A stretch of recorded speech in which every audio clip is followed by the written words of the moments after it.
I hope you all are having a wonderful day. My name is Dr. Boyce Watkins. Welcome to drboycetv.com, the home for intelligent Black people. And as you all know, as Britannia's big heart knows, I am here with Dr. Claud Anderson. Dr. Claud Anderson is the author of the books Powernomics, Black Labor, White Wealth, Dirty Little Secrets, and the Black History Reader. And we were a couple minutes late on the start of the live stream, mainly because we wanted to, he and I are real friends, and I love this man immensely. He is a relative for me. So every time before we meet, I always like to spend a few minutes talking to Dr. Anderson to just figure out how he's doing and everything else, and then we go live. So I apologize for being a couple minutes late. But without further ado, I'd like to ask my friend Dr. Anderson, how you doing today, sir? I'm doing very well, very well. I'm still feeling comfortable with the belief that someday I'll grow up and be just like you. Well, you don't want to be just like me. That'll be bad for your health. So Dr. Anderson, his website is powernomics.com, by the way. And if you haven't taken a look at powernomics.com, I highly recommend it. As the holidays come up, I encourage you to consider buying productive gifts for your family instead of just, buying toys and things that they're not going to use 6 months from now. How about giving them some knowledge? How about giving them some Black wealth? As a gift, something that's going to stay in them. So I encourage you to give productive gifts. Like you saw at our wedding, we gave away copies of Powernomics because I wanted you all to get something from the experience, not just a show. Well, feel free to go to powernomics.com and buy some copies of the books for your family and give them away. They may not read them right away, but at least they'll know what you stand for and what you believe in. So powernomics.com is the website. Now, Dr. Anderson, let me ask you this. We around in these spaces, a lot of folks have been really talking a lot about the Joe Biden administration and what's going on with the pandemic. And the pandemic, which is something I'm going to really have our experts also dig into at the All Black National Convention. It's really had a huge impact on the politics and the economics for Black folks. Right now, as of just yesterday, Joe Biden announced that anybody who works with the federal government, even as a contractor, cannot have a job anymore because unless if they refuse to get the shot. And we don't say that V word because they have censored that word. If you say that word, then they'll take the video down. So I'm not gonna say the V word, but you know what I mean when I say the shot. Now I haven't told anybody whether they should get the shot or not. I don't believe in that. But Black folks are kind of in a tough situation, almost like an economic state of emergency because millions of Black folks work for the federal government. Millions of Black folks work for contractors for the federal government, and they're not going to get that shot, which means that as corporations start excluding people who don't have the shot, it's going to exclude Black folks from these jobs that they come to depend on. And that made me think about you because you've always said anyway that we need to stop depending on jobs from other people anyway, that instead of just aiming for jobs, we need to build businesses and build industry. So I'd like to just start there and get your thoughts on the current political environment we're in and how this fits into, a Powernomics philosophy. Oh, it fits perfectly. The thing is that unfortunately we're real late, and hopefully not too late, because I started stressing this way back in the 1960s in the civil rights movement, that the worst thing you can do is keep depending on your enemy or the people who are totally indifferent to you and who would like to see you being removed. I told them back in 1960, at that time, they were trying to push integration. I told them that, I said, look, by that time was almost 98% of all the whites in America were totally opposed to freeing Blacks as slaves. Now, almost 100 years later, by the 1960s, in over a 100-year period, the amount of hatred that whites felt for Black folk and dependence and the need for Black to want to be around Black folk or have Black folk in a mix with them had decreased only 10% out of 100. It was down to 88%. That means that 88% of the white folk right now, they don't give a damn about Black folk. I told Blacks and told them that and told them, you keep depending on somebody that has no interest in you, period. And I told them that when in the Constitution, when the Constitution was ratified in 1789, 1 year later, first thing they did was pass an immigration and naturalization law, which says if we're going to be dependent on anybody, we'll bring in a management class and an ownership class into this country. That's why they started bringing in all these poor Europeans into this country. They came over here to be owners of businesses and to be managers in those businesses. They didn't come over here to get jobs for Black folk. Nobody is coming to America to get jobs for Black folk. They're coming over here to compete with you. And I said, what you got to do as quickly as you can is go back and rebuild your own communities, and build your own businesses. I said, back in the 1950s, that's where you went wrong when you start pushing social integration and trying to socially integrate black communities. You destroyed black communities. Whites outsmarted you. They took the Eisenhower Act of 1955 and used that to do social integration by coming up with a highway system. They used those highways to drive a highway through every black community in America, and with the intent of destroying them. They didn't drive them through the residential; they drove them through the heart of the black community to make sure they took you out. And now you're dependent on them for food, clothes, everything you need. You got to go to a white business, either in an old black neighborhood, or you got to go to the suburbs. And black folk, you're totally dependent. I told them then, and see, and here we are now, almost exactly where we were at the end of the Civil War. Black folk right now own about 68% of all the black folk in America got some job on the government payroll, particularly the federal level. That's what they're doing on the payroll. 68% sitting up on the government payroll, just like you out on a plantation and picking cotton. Instead of waiting on the master to come out and bring a ham bone or a corn cob for you to suck on to get your nourishment from it, because he ain't gonna feed you. He only allows $15 for a year to feed a black slave.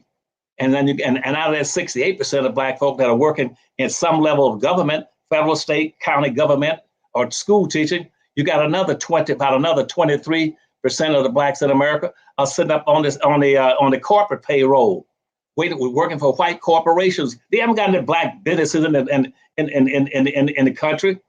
And so those 68% are working strictly in white businesses, white government, and now the other 23% is working someplace in white corporations, depending on a paycheck from them.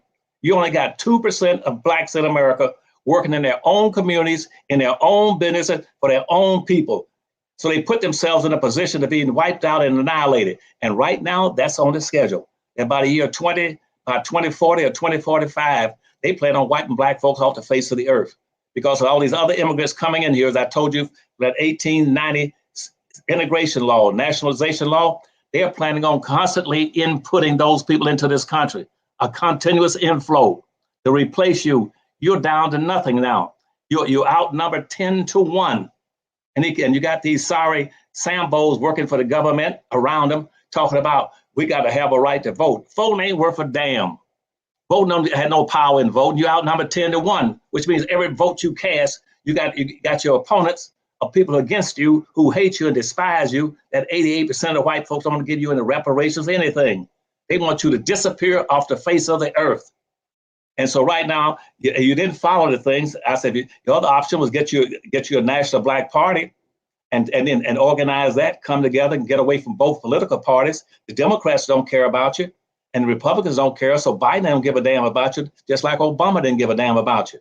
And you're still sitting there waiting on them to do something for you. I don't see very much hope. So this is 2021. And in 20 years, when all these immigrants coming in here from Afghanistan and from Asia, they're going to get together just like the Hispanics did. They're going to get together and surpass you. That's why Hispanics surpass you in the year 2000. Now where are you now? You're now an underclass, and these Asians and Arabs, they're going to get together and bind and make you not only third-class citizens, they're going to make you fourth-class citizens. You haven't got a snowball's chance in hell unless you go back and start building communities immediately. Get out of both of these parties and start building communities. And I can tell you the kind of industries to go into, what you should be doing, and hire your own people. Quit letting these civil rights organizations saying, we're going to train you for a job. They don't need a job. They need money and wealth. It's too late. If you're going to get them a job, they had full-time employment doing slavery. What they need now is wealth, money.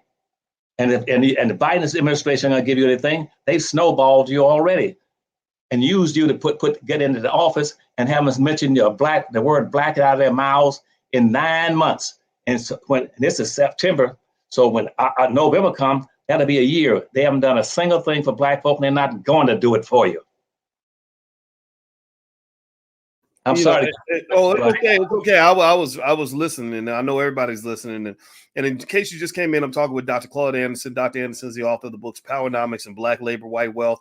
In case y'all don't know, we're actually reading Black Labor, White Wealth right now in the book club. We are on page 62, and we are going paragraph by paragraph every Wednesday night at 8:30 p.m. Eastern. And so if you want to join that book club, it is something that is free. From the Black Business School. You can register at blackkeystogreatness.com.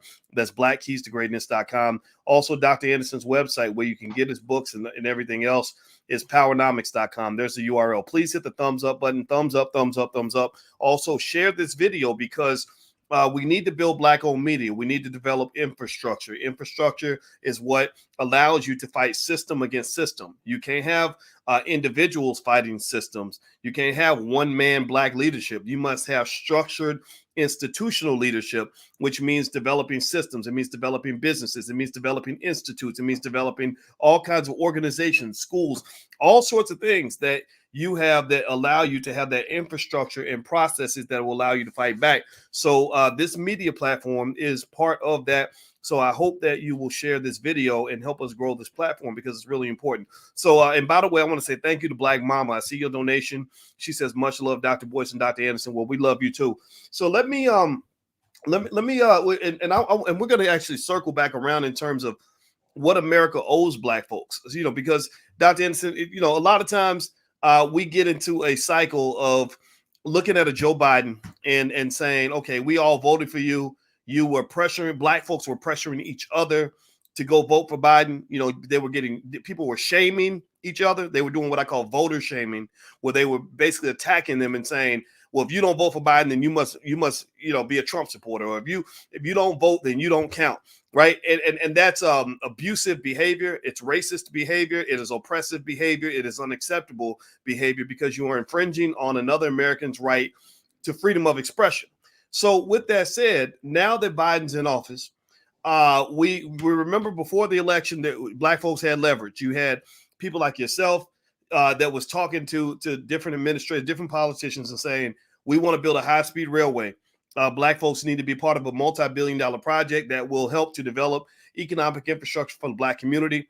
Now that they got what they wanted, they're not calling you back. Buttigieg, Biden, none of those people are even taking your calls because they don't have to anymore. When I talked to Ice Cube before the election, Ice Cube had leverage. He was leading a great movement in terms of telling them, look, if you want Black people to vote for you, you need to give us something out of the deal. He got pushed back from a lot of Black people and a lot of white liberals who basically want to maintain the status quo. Well, I want everybody to listen. Let me give you an update. I asked Ice Cube, I said, has the Biden administration reached out to you at all since the election happened? Because before the election, they said, well, we'll talk about all that after the election. We'll talk about that after the election. I asked him, I said, right, which is a sucker's move. I mean, you got to be a complete sucker to fall for that. And Ice Cube's not a sucker. He knew what they were trying to do. And, and he just needed more support from the community, right? Well, I asked him, I said, have they reached out to you? He said, no. So that's what happens when people use you and get what they want. These politicians, especially, they're not going to circle back around and pay you for something that you gave them for free. Only a complete fool will go and pay for something that you gave them for free. So you gave your vote away for nothing. So Dr. Anderson, I want to ask you this. It's one thing for us to notice that we got played like suckers. I think we can agree. Everybody who agrees with what I just said, type the word sucker in the chat. Let me know we're on the same page. I feel like we got suckered in this last election. It's one thing for us to observe the fact that we got suckered. It's another thing to say, this is how we move forward. This is what we want next time. This is how we're going to handle things this time. So in terms of what we should look for, Dr. Anderson, and I know that you actually have been filing lawsuits on behalf of Black folks based on the 1866 Indian Treaty and some other things that people should know about. What should we be aiming for kind of going forward so we can not be played as suckers in the future? Well, first, let me respond to what you just said about the Biden election. Well, you're still not out of the game. What you have to do is start trying to hold them accountable, Doc. By holding them accountable, that means what you do is to say, okay, fine, you tricked us. We're going to trick you back. We're going to do what we should have been doing start doing what you've been doing for us. You've been screwing over us and boycotting us for 465 years. I've never seen a white person drive into a black neighborhood on a given day and given evening, going to get out of his car and go into a black store and buy something manufactured and produced by a black person. Whites and Asians, Arabs, Hispanic, American Indians not coming off in a reservation. Everybody is boycotting you. If they're boycotting you, you start boycotting them back. That's how you pay back to Biden. Please say, okay, fine. You screwed over us and misled us. We're gonna have a national call for a national boycott. And if I show up at one of your programs, that's what I'll be calling from the stage. Call for a national boycott and say, I don't even want to call it boycotting. I'll call it withholding your money. Withhold your money from them. Don't let them have it. Right now, white folk are living off of 2 incomes. That's why they treat you like you're an animal, because they hold off of 2. They get 100% of their money. Every nickel that whites earn every day, they keep it in their communities, in their schools, in their buildings, in their everything, in their neighborhoods and communities. They don't put any money in your neighborhoods and your communities. And yet you put 98 cents out of every dollar that goes into a black hand in America. 98 out of every dollar, 98 cents out of every dollar is delivered right back to white hands. And that's usually within about 24 hours. What black folk need to start doing is say, no, we're gonna withhold our money. We're gonna put a check mark on every paper dollar or $5, $10 or $100 bill that we got. And we're gonna not let one of them leave our hands or leave our communities until we got 12 check marks on it. We're gonna make every dollar bounce 8 to 12 times in black hands in a black business, a black store before it leaves the black community. That's how you hold people accountable. When somebody sells you out and sucker you, as you just got through saying, they sucker you, you sucker them back. What did he sucker you for? He suckered you for your vote, but you got him beat. You know why? Vote has no power, no wealth. It's the money behind it that has the wealth. I told you in a 5-story building, the first floor is always economics. The second floor is politics. The third floor, again, is the legal system, court system. You on the second floor with your money. Just don't take your money down to the first floor into white businesses and white communities or Asian communities or Hispanic communities or anybody else's community. You can put your money in your own community and tell your own people, I'm gonna hold you accountable just like I'm gonna hold whites accountable. And I'm gonna put my money in black businesses, and in a black business, you tell him, if you own this black business, I want you to clean it up, get it straight up, put some protection here, some lighting, and bring your prices down where it makes some sense that we can afford put our money into your store as soon as you possibly can. I know you can't do it immediately, but we're gonna give you about 6 months to clean up this place, get it nice, and change your negative, nasty attitude about black folk coming into your store. So as soon as somebody comes into your store, if you're black, rush to the door and be just nice as you can be, almost bow to them. Say, welcome to my store. Bring your money here anytime. I'm gonna give you the best service, the best products I can get. And as I improve with my money and resources, I'm gonna improve with the quality of stuff, the money and the goods that I'm gonna be selling to you. That's how you get them back. Because see, white folks got a code right now with a quota system on integration. Whites will not go over 6% on anything. And then right now we've over integrated with this already, in some of the businesses with the 6%. And black folk are still more segregated now than they were in 1954. They will not let anything become majority because whites want to always be in the majority so they can dominate and control you. You cannot integrate a white neighborhood for more than 6% going in. You cannot integrate any organization for more than 6%. You cannot over integrate a school over 6% with blacks in it. Whites will move out. They'll move out and move their kids out of the school and move out of the neighborhood. Please tell my people, quit playing the game. As I told you, build your own communities, produce your own services, goods, product, store everything you got. It's important in your communities where you can control it. And then you put a canopy over it. And that canopy is called a sense of protection and a sense of individualism, exceptional. We're exceptional people. We're going to take care of ourselves. We're not letting anybody be us anymore. Everybody, take a second. Please hit the thumbs up, share, subscribe button. I want to say thank you to my Aunt Ra. I see your donation. Thank you very much for supporting the platform. Dr. Claud Anderson, his website is Powernomics.com. That's where you can find all his books. And I've been mentioning to all of you that as the holidays come up, I hope you will consider giving your family education and knowledge as a Christmas gift, as opposed to just toys or clothes or things that they're gonna throw in the trash in a few months anyway. Also, shares of stock. Shares of stock will make a great gift for your kids. So be very conscious. Consciousness means thinking through your decisions. Consciousness means I'm going to process what I'm doing with my dollars.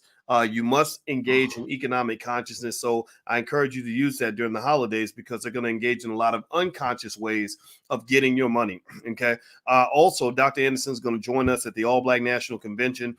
He's going to come in via satellite, but we got a lot of other great experts that are coming together, and we're there to solve problems. We don't care if you're a celebrity or not. We are looking for Black folks that want a better future. So we're going to be in Orlando at the end of October 29th through November 1st. You can go to allblacknationalconvention.com if you are a problem solver, if you want to build a better community. We're going to talk about building a Black political party. We're going to talk about developing more Black-owned business. We're going to talk about training millions of our kids to be business owners in the future. We are solving those problems, and we would love for you to join us. So go to allblacknationalconvention.com so we can get this done. Okay, so Dr. Anderson, let me ask you, can you tell us about this lawsuit? You sent it over to me, and I'm reading it here. And it's the United States Court of Appeals for the Sixth Circuit, Harvest Institute, Freedmen Federation, LLC, Leatrice Tanner Brown, against, it looks like against the United States. And so this lawsuit was filed with regard to something that involves Native Americans and or Indians, and or whichever term people want to use. And you're saying that Black folks are owed something for old treaties where Black folks were pushed out, where Indians were not necessarily always our friends, that they owned slaves, and that there were strategic efforts, sneaky little efforts, dirty little secrets that they don't teach in school, that were used to exclude Black folks from getting the same rights, privileges, and benefits in land that has been given to Native Americans around the country. Can you kind of talk about that a little bit? Yeah, yes, I will. And as a matter of fact, let me try to put it to you again in a way and in a manner that Black folk all over this country will know forever what the real issue was. There are certain things that Black folk would never explain to Black folk, like, for instance, that there's two constitutions. This is tremendously important. I've never heard anybody tell Black folk there are two constitutions. You got the first constitution is the one I hear Black folk talking about. The white folk promised that white folk never promised Black folk a damn thing. They never promised you anything. The first constitution is everything from the First Amendment in the Constitution to the 12th. That was for anybody. That's what I told about the immigration laws. Anybody who was invited to come to America fell under that first constitution. That's Amendment 1 through 12. All their rights were automatic. The minute they came into the United States, well, they sneaked in at night or walked across in the daytime and became into the United States. They were entitled to the Fifth Amendment. That's where whites and all these other groups, Asians, Arabs, and everybody's got their rights under the Fifth Amendment in the first Constitution. But we got two constitutions. The second one is from the 13th Amendment up all the way up to this 15th Amendment and the Civil Rights laws. Make sure you understand that's the first thing. Understand there are two constitutions. Now, let's watch this game and see what happens. Now, when this country was first examined, and people started exploring it and coming in and landing and bringing in various people to looking for what they call the American dream, looking for free land and as much as they can get. That's what the Puritans came here for, and the colonists came in looking for free land and free resources. Now, that stayed true until about 1516. I want to keep everybody's attention on this now. On 1516, that the first treaty passed was called the New York Treaty. That was passed in 1516, and it was strictly between Indians and whites, because whites had discovered that they wanted to take over all this land in America. So they signed the first treaty with Indians. And that was what they call the five. When they went to five civilized tribes, then that was the biggest tribe, like the Cherokee, Choctaw, and the Mohawks. They signed those treaties, which says that we'll give you clothes, food, weapons, tools, and everything you need, and show you how to become farmers rather than hunters if you just join with us. Because what our intent is to enslave Black folk and come up with a labor class that we can all make profits off of. That was in the 1516 with the New York Treaty. That stayed true. So the contrary to these, I say these books all the time about 1620, the first slave. That's a lie. say in 1620, that was not when the first slaves came into America. They keep writing these stupid books and people keep buying them. And think about it, that was the first slaves at 1620 ship that arrived. That did not bring in slaves. Most of those blacks on that ship was not slaves. Those are just blacks being brought in. We did not have slavery in this country until 1637 and 38. And that came through the state of Maryland. And that was called the doctrine of exclusion. The doctrine of exclusion. Because at that point in time, blacks and whites were getting along pretty well. They were all free. There were no slaves at that point in time. But in 1836, at that time, white folk then decided that what we like to do is use these people, since everybody's talking about it, and we'll let these black folk be, their primary goal be to provide comfort and wealth and power building for whites, period. But never be permitted to enjoy the fruits of white society. That was a doctrine that was put out in about 1836 and 37. And so by 1838, that's when they started. That was the first doctrine that was passed to start talking about enslaving. But the slaving process still was not official until about 3 years later in 1842. In 1842, a black guy who came into this country, a black man came in from England, and he brought a couple of people with him. And when they started talking about enslavement, he says, well, maybe I brought two blacks from England with me. He said, I'm going to enslave them. And so he just, and a white guy told him, say, yeah, you can enslave those people. And he enslaved. That was the first person to ever enslave black in America, was a black man. He did it against his own people he had brought in from England. And so 1842, that's when slavery was officially announced in this country. Now watch this track now. I got two tracks. One track now is for blacks and one is for Indians. Now, Indians were already being approached by whites in 1516 in the New York Treaty and said, we'll give you everything you want, just help us maintain slavery. And so the Indians want to know, what should we do? All I want you to do is to chase them down, bring them back, and help us keep them contained and under control. That's what the Indians got paid for. And say, if we do that, we'll take good care of you. And so what they did, and as a matter of fact, not only will we take care of you, but if you help us maintain slavery, and this was the Choctaw, Chickasaw, Cherokee, and Seminole Indians and Creek Indians, you help us keep these blacks, and we'll pay you $25 for every black that runs away. You bring him back, and if you bring him back, we'll give you $25. If you can't bring him back alive, bring him back dead with a scalp, we'll give you $20. And that's that point, that's where the Indians started becoming enslaving black folk. The Indians were never friends of black folk. The only ones that came close to being friends of black folk were the Seminoles, because there was no such thing as a Seminole Indian at that time. But see, the Appalachian and the Creek Indians got together with some black slaves, runaway slaves, and they produced a new tribe of Indians called Seminoles down in Florida. That's how the Seminole tribes came about. That Seminole word Seminole meant runaway slave. Now watch what happens. Now, so blacks were enslaved. Blacks were enslaved under the Constitution, the first Constitution, all the way up to 1857. In 1857, that's when the slavery ended officially for black folk. In 1857, because what happened then was a Dred Scott decision that went to the Supreme Court. That Dred Scott decision says that now black folk are not entitled to anything. They're nothing but 3/5 of a human being. They're equal to a field animal. They are indebted and bound by anything. They can't be property owners because they are property. They are property.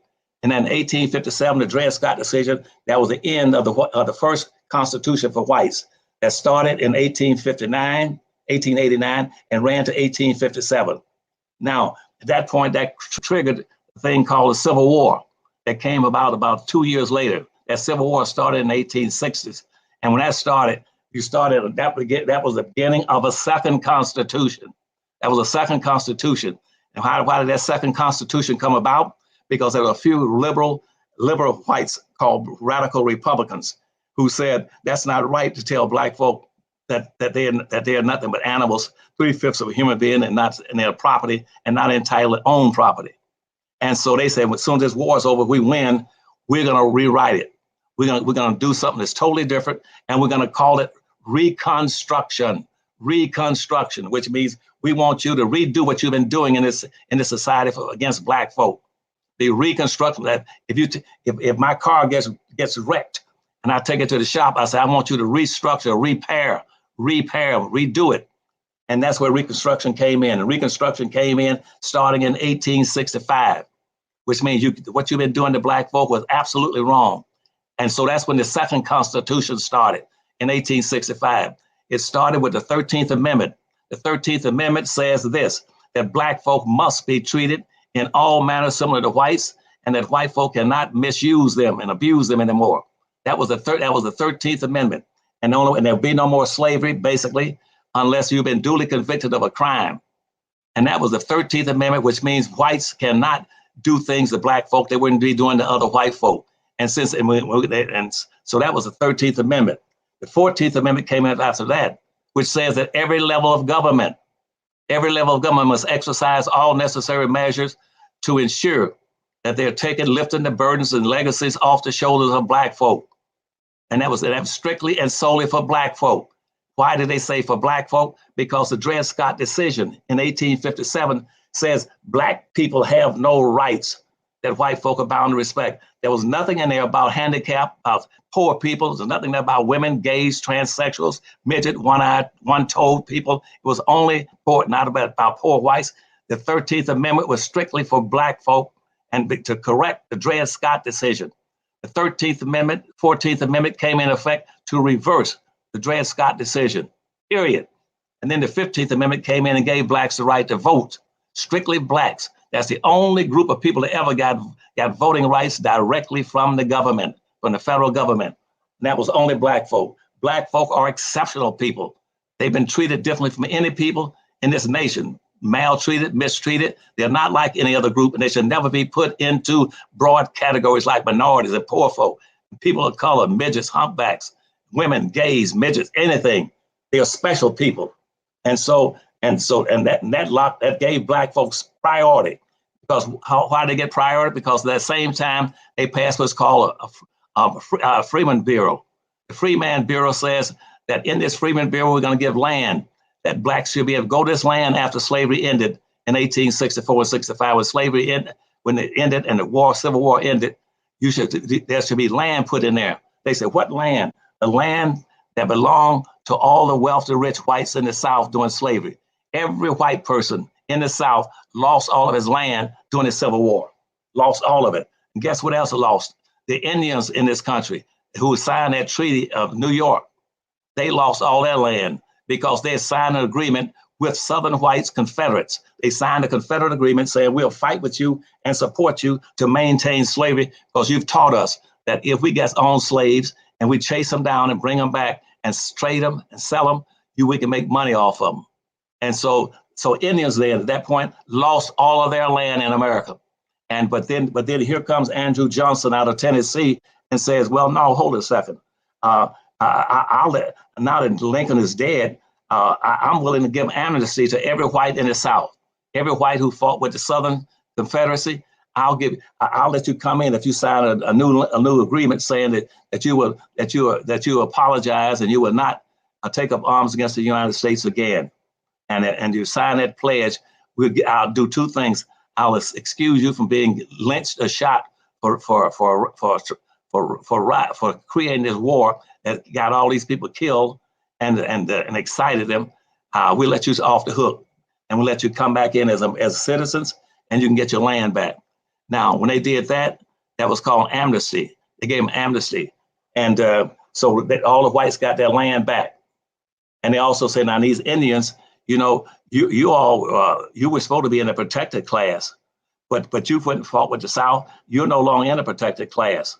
And so now, rather than you saying Indians own everything from California to New York, we're going to end that. You don't own any of that. All we're going to give you now are reservations. We're going to give you a reservation, which means every state would have some land they'll give you called reservations for you Indians. You must live on reservations from now on because you took up arms against the United States. Now here's the great irony, and I'm going to get off this because I'm running a little late on it. Now, what happened now was that Indians then had free access to anything in the country. But when they took up arms against the United States government, they lost all their land. And every treaty that Indians had ever had, from going all the way back to New York in the 1516, was rendered null and void. And the army there was sent into every reservation saying, take this thing that we set up for black folk. This 13th Amendment, the 14th Amendment, and the 15th Amendment, and impose that, saying that based on those laws, that in the future, that the Indians are not included, but they can only have land based on what we gave them on those reservations, period. And black folk are in a special class, and therefore those amendments are strictly and solely for them. And the same thing with the civil rights laws. And so that was called a Reconstruction period from 1865 up to 1885. It was about a 10 to 15 year period. And everything in there, that new Constitution, the 13th, 14th, and 15th Amendment, the civil rights laws were strictly and solely for black folk to reverse. It was put in there to reverse the civil rights laws. The Dred Scott decision.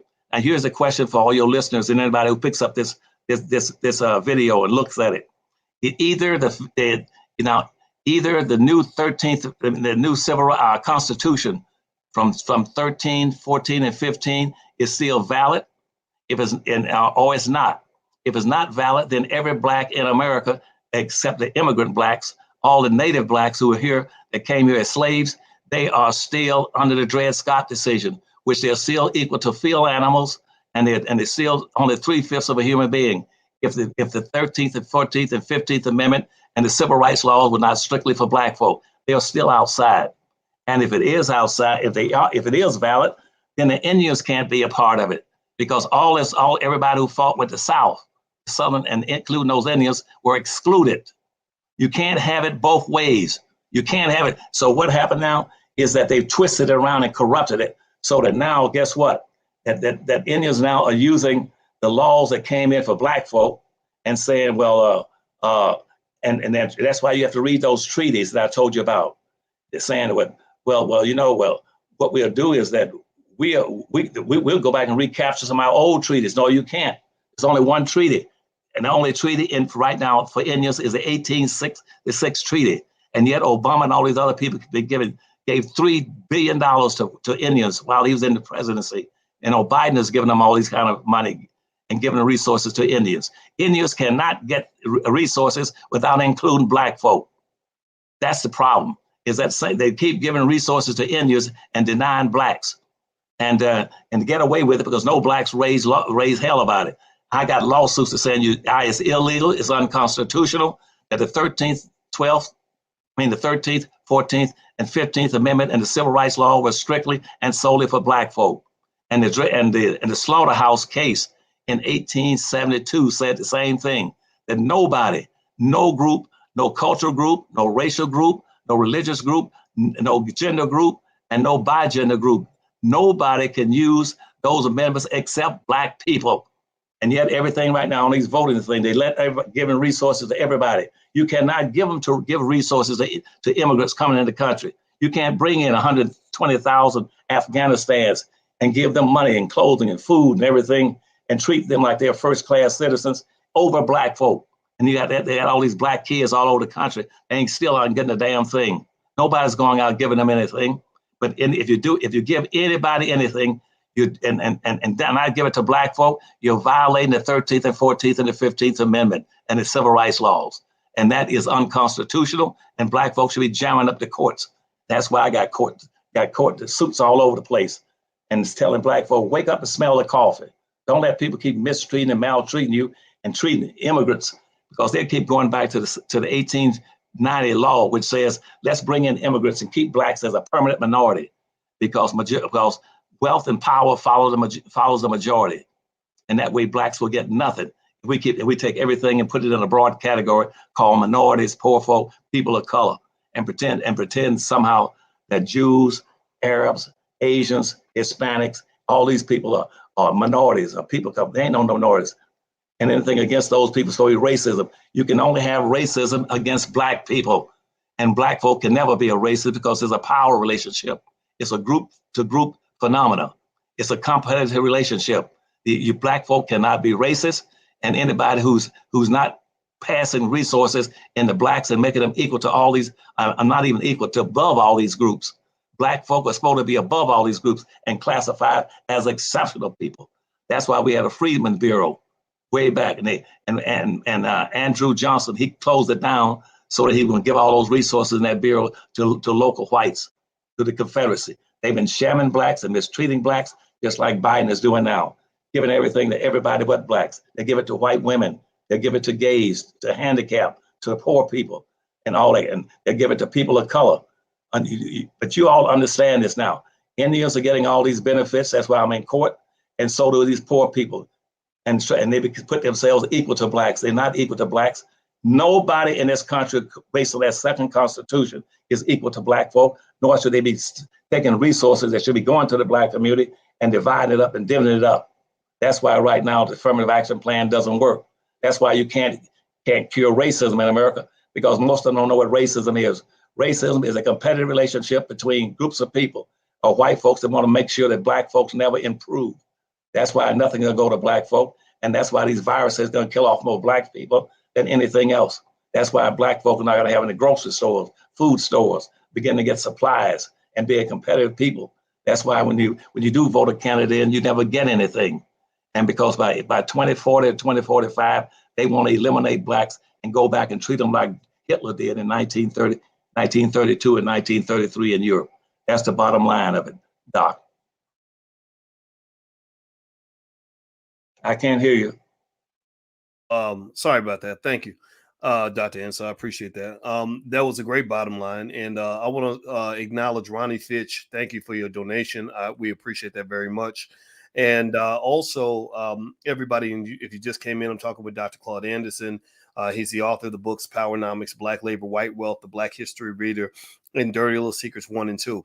If you go to powernomics.com, if you haven't done it yet, you can get a whole library pack of all 5 of his books plus a DVD for $99. What I also suggest is that as the holidays come up, you give your family the gift of knowledge. We want this. This is a gospel. You know, this is. I believe that Black wealth and Black economics should be a second religion for us as Black people, meaning educating our own children, creating our own jobs, supporting Black businesses. This is a great opportunity for us to move forward. I did not personally move forward to building and taking my own business seriously until I ran into a situation where the white man didn't want me no more. And I don't know if anybody else in here understands that feeling, but I went through the situation when I was at Syracuse where I was getting blackballed and I was dealing with racism and all that. And I look back on that and I say, thank God that they rejected me, because if they had not rejected me, I never would have accepted myself. So a lot of times when you're looking for acceptance from other people, it's because you've rejected yourself. You've rejected your own people. That's why you're chasing everybody else, trying to be connected to them in order to feel successful. Well, I'm saying to you, don't worry about being connected to them. I want you to connect to you. If you connect to you, then that's your best pathway to success. And that's what Dr. Anderson's referring to. He talked about a lot of issues, things historically, as well as things that are going on right now. And also, I want to mention to everybody that this weekend, actually, Dr. Anderson's participating in a conference that's being hosted in the Black Business School, which is basically a generational wealth conference. I can send you all a link. You can actually come to this event digitally for free. A lot of great people are going to be there. Dr. George C. Frazier, Dr. Anderson, our hotel mastermind gurus in the Black Business School will be there. And they're going to break down generational wealth. And there's a long list of great people: Devon Reeves, Dr. George Frazier, Chosen Ben, Gary Shelton, who's the co-chairman of Strather Affiliated Companies, Cherie Warwick, Dr. Ken Harris, PhD, Gail Perry Mason, the founder of Money Matters for Youth. So if you'd like to join the convention, just get on the email list, go to allblackeconomics.com and sign up. You'll get a free copy of my book. You'll be on the list. I'm going to send out the link, the invitation to join the conference through that to that list. So get on the list, and that way I'll send you the information. If you have any questions, just email the Black Business School. That's support@theblackbusinessschool.com, support@theblackbusinessschool.com. Okay, so Dr. Anderson, I'll let you get the last word on this. Just moving forward, it almost sounds to me like what you're saying is not only do we have current issues to worry about that we're not as concerned about as we should be, but also you're saying that perhaps to understand the best way to move forward, we got to go back to the past, that we got to go back and deal with the messes and misconceptions of the past.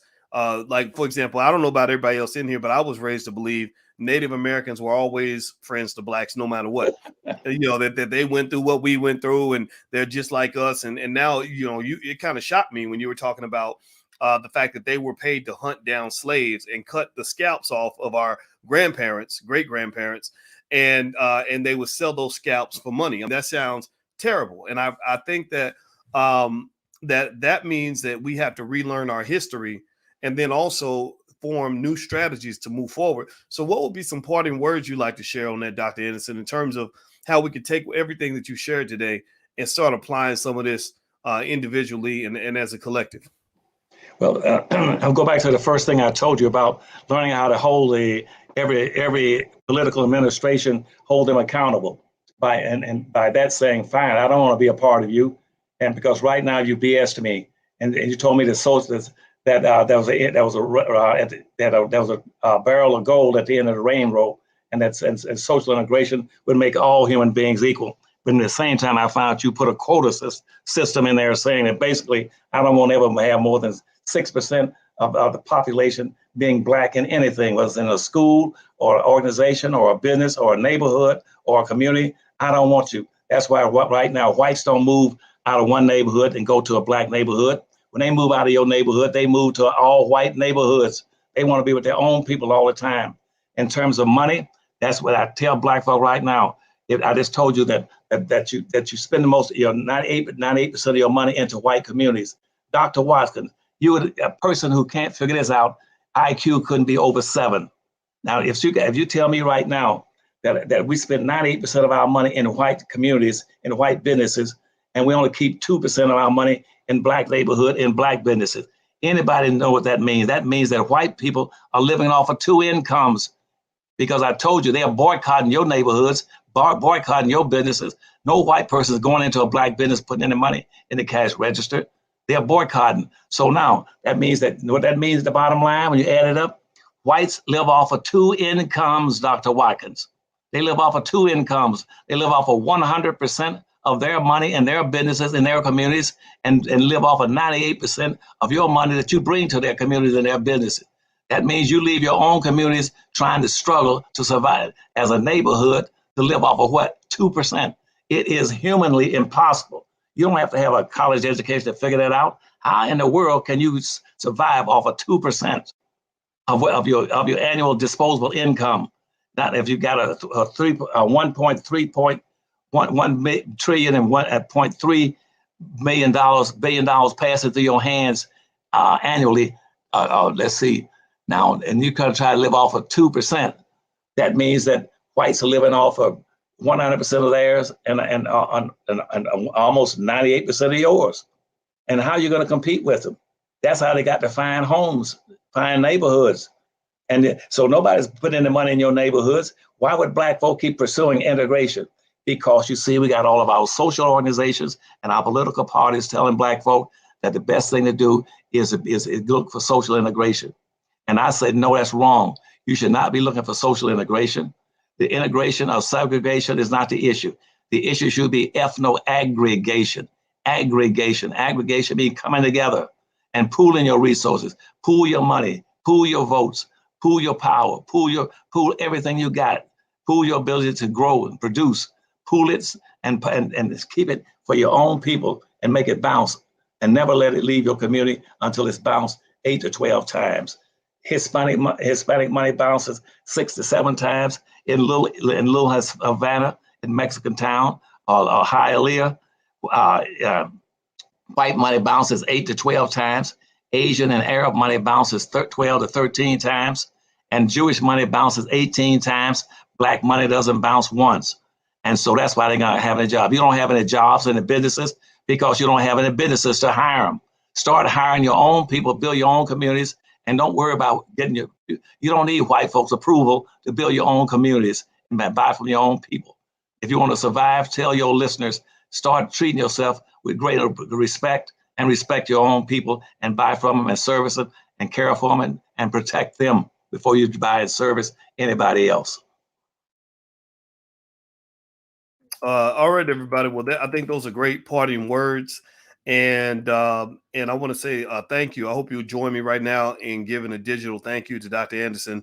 Let him know how much you appreciate him, and I want to remind you that with the blessing of Dr. Anderson and his wife, we've declared September to be Powernomics month. That is going to be the case for now and forever, and you are the keepers of this legacy. So please make sure that you let your children, let your relatives know that from this point on, for the next 1,000 years, September will be Powernomics month. That is the month where we focus on building our own businesses. It's where we focus on building our own wealth. It's where we focus on Black economics, Black financial security, Black family businesses, anything that's Black and financial. Powernomics month is the month to do that. So, and also, if you're not sure about the philosophies in Dr. Anderson's books, we are reading through Black Labor, White Wealth every Wednesday night. Dr. Anderson was going to join us last week. He's maybe we can get you there next week if you have time. We'd love to have you. And if you want to join the book club, you can go to blackkeystogreatness.com. The URL's on the screen. And also Dr. Anderson's website. I want to give you the website, and I hope that if you are impressed by the information that he provides, you'll go to powernomics.com and get some books for your family. Give them out as Christmas gifts. Let's have a Powernomics Christmas. Let's have a Powernomics holiday, one where in February of next year, we are better off as a people than we are right now. That action depends on us. It depends on us actually doing things and not just talking and thinking things, but doing things. So thank you very much, Dr. Anderson. I appreciate you very much. Okay. And Boyce, tell Black folk to always depend on identifying with and wrapping themselves in the second Constitution, and don't be playing around that first one that Martin Luther King and the rest of them talk about all that BS about everybody, all people, got human rights and all that.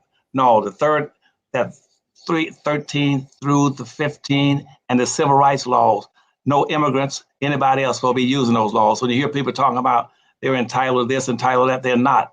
If it doesn't classify and fall on Amendment 1 through 12, then no white, no Asian, no Arabs, no Polynesians, nobody's supposed to be getting those resources and taking them out of the hands and out of the pockets of Black folk. Stand up and say, no, the second, we got two constitutions. The second one is ours. All right. Well, that's good information for us to have. And just in case everybody wants to join the Generational Wealth Conference that we're having in the Black Business School, it's free to the community, and you can. I'm gonna take this URL, and that I'm gonna redirect that URL.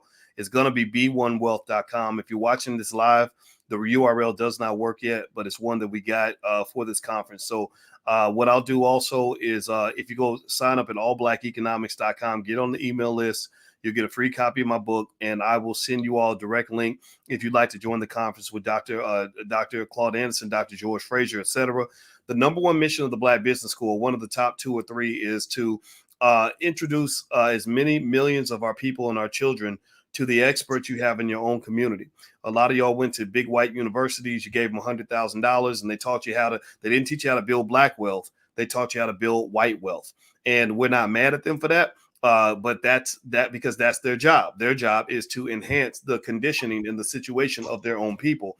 So what we want to do is do the same thing. We want to enhance the situation of our people. So that's why in the Black Business School, we have probably about 4 or 5 dozen Black experts that you probably never saw, because these are not the people you'll see on TV, but they are people like Herb Strather and Dr. Anderson and others that are doing extremely well, that are willing to teach their people, and supporting them is very, very important. So go to allblackeconomics.com, get on the email list. I'll send you a link to the conference that's happening this upcoming weekend. Of course, I'll be there, but I want the experts to talk so you can hear from them. And last but not least, Dr. Anderson's website, I'll put it on the screen as we go out. It's powernomics.com. So God bless everybody. Thank you for listening. Thanks again, Dr. Anderson. It's great to see you, my friend. Thank you, everybody.